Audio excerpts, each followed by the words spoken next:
In a remote corner of China, officials fused 11 villages into a single giant. It was an agricultural experiment so vast, its fields matched the size of Portugal. Born from a political drive in the early 2000s, this mega farm would transform not just a landscape, but the fate of an entire region. Behind its scale lies hidden conflict, ambition, and a race for control. So what did it cost to become the world's largest? The answer begins with the origins no one expected. Stretching across the northeastern edge of China, the Mudanjiang city mega farm covers a landmass that defies ordinary scale. At 9.1 million hectares, its footprint rivals the entire nation of Portugal. This is not a patchwork of scattered fields, but a vast, continuous network of consolidated farmland, an expanse shaped by state-led ambition and mapped with precision. The farm's core lies in Heilongjiang province, its coordinates anchored around 44.60 degrees north and 129.63 degrees east. From Hailan in the north to Dongning in the south, and from Ning'an in the west to the Russian border in the east, the boundaries sweep through some of the coldest, most fertile territory in Asia. For centuries, this region was frontier country, a place of dense forests, wild rivers, and scattered villages. Maps from the last century show a checkerboard of small plots and winding roads.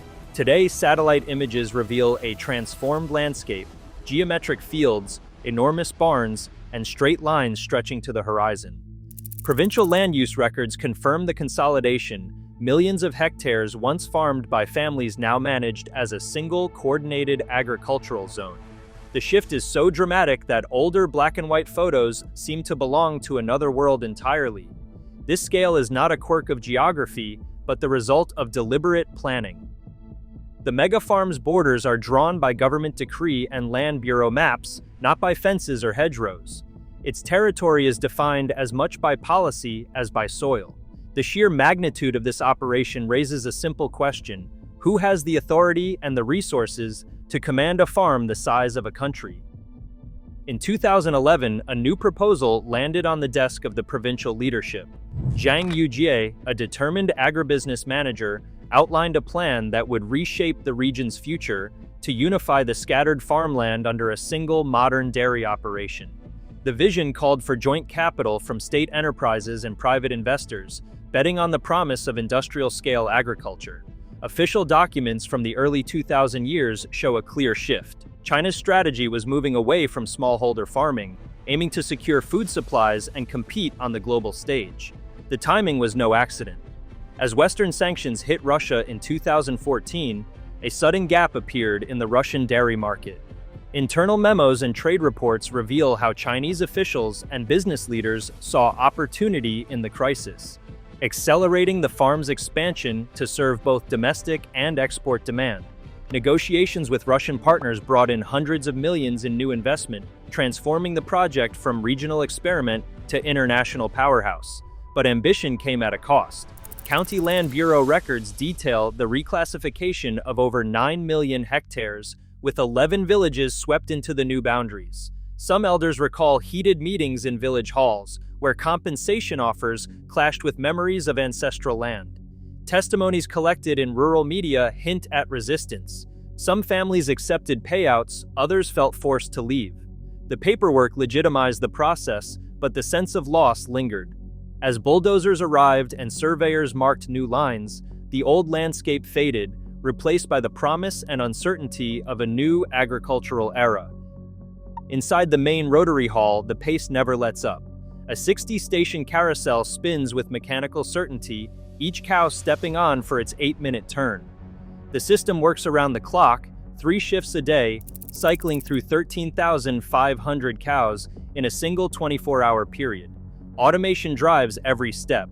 Robotic arms attach and detach milking clusters, sensors confirm the job is done, and clusters are washed and reset before the next cow arrives. Li Xiaomei stands at her monitoring console, scanning a wall of data points. She grew up tending a dozen animals by hand. Now she manages a herd of 100,000 with the tap of a screen. Her shift logs show a different kind of fatigue, less physical and more mental. She tracks alerts from wearable sensors strapped to every cow's neck, each one feeding a stream of information to the central control system. Over 1 million data points pour in daily: rumination, movement, temperature, milk yield. The software flags cows for health checks, sorts them for breeding, and even adjusts feed rations on the fly. Efficiency is relentless. The average cow here produces 12,000 kilograms of milk per year, a figure that rivals the best herds in Europe or North America. Imported Holsteins and precision feeding programs keep yields high, but the real secret is the data: every animal's performance measured, compared, and optimized. For workers like Lee, the job has shifted from hands-on labor to technical oversight. She spends her days troubleshooting sensors, responding to system alerts, and making sure the carousel never stops turning. The scale is staggering, but the system's complexity brings its own risks. One failed sensor, a software glitch, or a power cut can send ripples through the entire operation. For now, the rhythm holds: steel, data, and a human eye on every number. Satellite images from recent years tell a different story than the official brochures. In spring, streaks of pale green and brown appear along the Mudan River, evidence, environmental analysts say, of nutrient runoff from the farm's manure lagoons and feedlots. Provincial water quality dockets list recurring spikes in nitrogen and phosphorus downstream, sometimes exceeding national safety thresholds during heavy rains. Inspection summaries cite containment pits and biogas digesters as mitigation, but third-party reports point to seasonal discoloration and algae blooms, suggesting that not all waste is captured or converted to energy as claimed. Internal logs from 2013 document a sharp rise in calf mortality during a bitter winter. A heating system failure in the new calving barns left hundreds of newborns exposed to sub-zero temperatures before emergency crews could respond. Engineers and veterinarians worked through the night to retrofit the barns, but the incident left a scar on the farm's safety record. Official statements downplayed the event, but incident notes in maintenance records show a flurry of repairs and new protocols for temperature control. Farm management maintains that their manure-to-energy program sets a benchmark for sustainable mega-farming. Biogas units process thousands of tons of waste each month, powering generators and reducing methane emissions on paper. Yet, environmental filings reveal gaps: periods when digesters ran below capacity and excess slurry was diverted to holding ponds. The promise of a closed loop is real, but the reality, on the ground and in the water, remains complicated. The scale that once inspired awe now raises uneasy questions about what happens when ambition outpaces oversight. Annual output now hovers around 800 million liters of milk, a figure that places Mudanjiang among the world's largest dairy producers.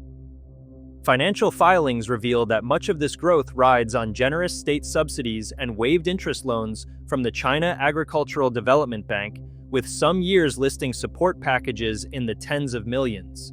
Russian equity partners, drawn by export contracts, keep capital flowing and ensure a steady market just across the border. The farm's reputation as a model of industrial agriculture attracts a steady stream of visitors. Delegations from provincial governments, foreign agribusinesses, and even university researchers, all eager to see the operation firsthand. Guided tours wind through spotless control rooms and glass-walled barns where executives tout the farm's scale and efficiency. Behind the numbers and the polished presentations, the influence of Mudanjiang stretches far beyond the region, reshaping both policy and perception of what modern farming can achieve.